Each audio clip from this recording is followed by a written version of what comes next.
Okay.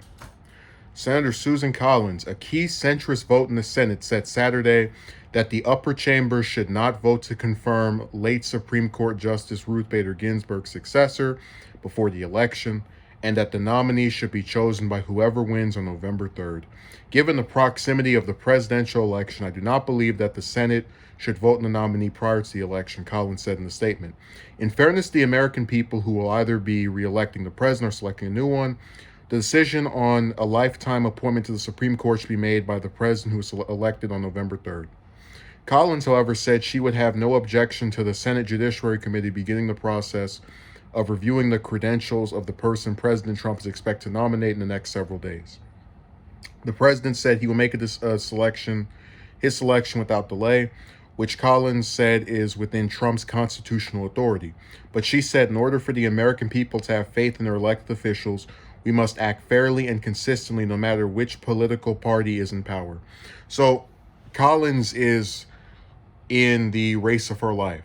We've had Gideon, the Demo clown that she's running against, be within a hair of defeating her. She's coming in 5 points ahead, 10 points ahead, just massive gains, right? And the thing about Collins that's really fascinating is a lot of times when she does something, no matter what it is, she has these very large portions of either side that get upset with her. So, for example, she votes for Kavanaugh. All the Republicans rejoice. The Democrats and some of the liberals start freaking out.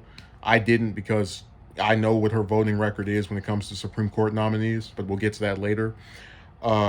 She votes against funding the border wall illegally, along with 11 other Republicans. Some of the Democrats notice. All the Republicans start losing their minds. So she's damned if she do, damned if she doesn't.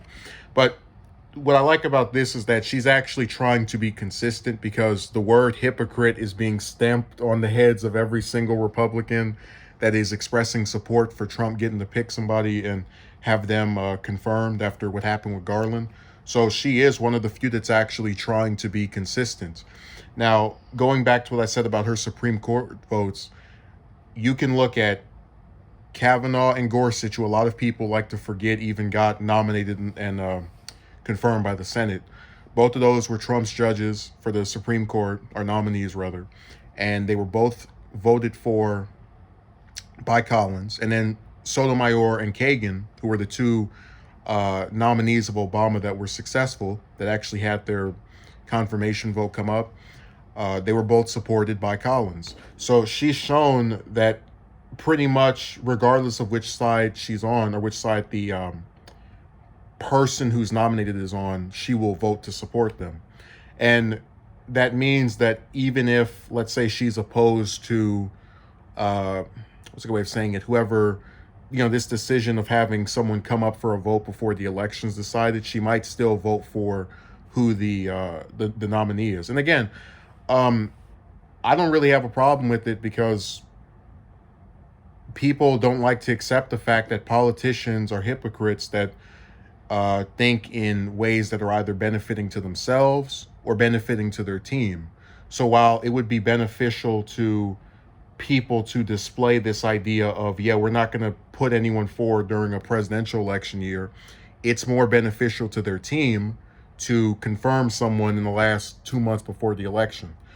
But Collins is actually trying to do something good, at least something I like, and that is not hypocritical. And she's still going to get verbally lynched on Twitter for it one way or the other, and probably kicked out in 2 months, which is really a shame.